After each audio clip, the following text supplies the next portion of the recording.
వెల్ఫేర్ని announce చేస్తారో వాళ్ళు ముందు అధికారంలోకి అయితే రాగలుగుతున్నారు. ఓకే, విజయకిరణ్ గారు కంక్లూజన్. సార్ ఇప్పుడు అదే విధంగా అనుకుంటే ఇప్పుడు జగన్మోహన్ రెడ్డి గారు నేను 4,000 పెన్షన్ ఇవ్వలేనని చెప్పేశారు. అదేవిధంగా పిల్లలకి ఇంట్లో కుటుంబానికి కేవలం ఒకరికి మాత్రమే ఇవ్వగలుగుతాను, నీ ఆర్థిక పరిస్థితిని దృష్టిలో పెట్టుకుని నేను ఇవ్వను అన్నాడు. కానీ కూటమి ప్రభుత్వం 4,000 పెన్షన్ గతంలో చెప్పిన హామీ ప్రకారం 3 నెలలది కలిపి ఇవ్వటం మొదలుపెట్టి ఈరోజు 4,000 దిగ్విజయంగా ఇస్తా ఉన్నారు. అంతేకాకుండా తల్లికి వందనం ఇంట్లో నిన్ననే మీరు చూశారు, ఇంట్లో ఉన్నటువంటి ఎంతమంది పిల్లలు చదువుకుంటే అంతమందికి కూడా ఇస్తున్నటువంటి పరిస్థితి మనం చూసాం. మరి ఇప్పుడు ఇవన్నీ ఇవ్వను అనేటువంటి జగన్మోహన్ రెడ్డి గారికి ఓటేస్తారా? ఎందుకు ఓటేస్తారు? రేపు జగన్మోహన్ రెడ్డి గారు వస్తే ఇంట్లో తల్లికి వందనానికి సంబంధించినటువంటి పిల్లలందరికీ ఇస్తున్నటువంటి ఆ పథకాన్ని తీసేస్తాను అంటున్నాడు, ఇవ్వనన్నాడు. ఆయనకు ఓటేస్తారా?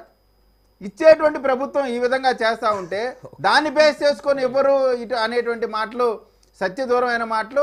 నేను ఒక్కడే చెప్తాను, ఒక్క మాట అయితే చెప్తానండి, అధికారంలో ఉన్నాం కదా అని చెప్పి ఎవరు కూడా అతిగా ప్రవర్తించేటువంటి పరిస్థితి కూటమి ప్రభుత్వం, ఎందుకంటే నాయకత్వం ఒప్పుకునేటువంటి పరిస్థితి లేదు.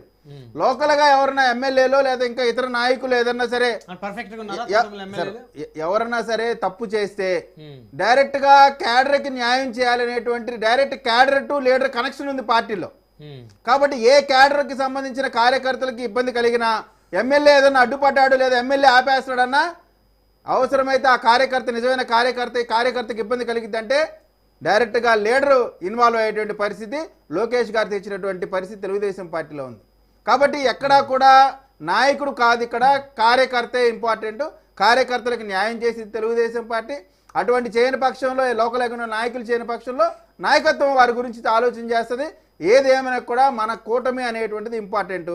కలిసికట్టుగా పనిచేయాల్సిన అవసరం ఉంది, త్యాగాలు కూడా చేయాల్సినటువంటి అవసరం ఉంది. అందరం కలిసి ఖచ్చితంగా ఏ విధంగా అయితే నరకాసుర పాలన ఆ రోజు అంతమందించామో, ఏ విధంగా అయితే సుపరిపాలన ఇప్పుడు ముందుకు తీసుకెళ్తా ఉన్నానో, దీన్ని ముందుకు తీసుకెళ్లాలంటే ఖచ్చితంగా అందరం కలిసికట్టుగా పని చేయాల్సినటువంటి అవసరం ఉందనేటువంటి మాట అయితే స్పష్టంగా చెప్తా ఉన్నాం. ఇక్కడ ఒక పాయింట్ సార్, అన్న చెప్పినట్టు ఒక్క పాయింట్ గుర్తుపెట్టుకోండి, పథకాలు ఇస్తున్నారు కాబట్టి ఓట్లు వేసేటైతే అసలు వైసీపీ మొన్న అధికారంలోకి వచ్చేది. ఓన్లీ అంటే సంక్షేమ పథకాలని బేస్ చేసుకునే కదా వాళ్ళు గెలుస్తామనుకున్నారు. ఒకవేళ సంక్షేమ పథకాలు తీసుకున్న వాళ్ళు ఓట్లు వేయడం వలన అంటే డెఫినెట్లీ 2024లో వైసీపీ గెలుచుండేది. సో అది లోకేష్ గారే చెబుతున్నారు కదా, ఇప్పుడు మేము చెప్పేది ఏమో సార్, లోకేష్ గారే చెబుతున్నారు అభివృద్ధికి ఓటేరు ప్రజలు, సంక్షేమానికి ఓటేరు, ప్రజలతో కనెక్టివిటీ ఎమోషన్ ఎవరు క్రియేట్ చేసుకోగలిగితే వాళ్ళకి ఓట్లు వేస్తారు అని మీ అధినాయకులే చెబుతున్నారు. అలా చెప్పలేదు మీరు, అదే అన్నీ చేయాలా, అభివృద్ధి చేయాలా, సంక్షేమం చేయాలా, క్యాడర్తో కనెక్ట్ అయి ఉండాలా. అన్నీ చేస్తేనే కేవలం మేము సంక్షేమం మాత్రమే చేసాం లేదా అభివృద్ధి మాత్రమే చేసాం అంటే కుదరదు.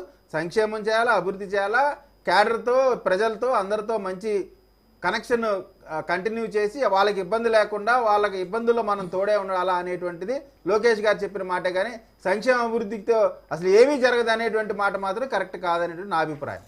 రైట్. ధన్యవాదాలండి చర్చలో పాల్గొన్నందుకు విజయకిరణ్ గారు, ఇంద్రనీల్ రెడ్డి గారు, అదేవిధంగా బాడి శంకర్ గారు, బస్పూరి సురేష్ గారు, అందరికీ పేరు ధన్యవాదాలు. మరి ఇది వాటి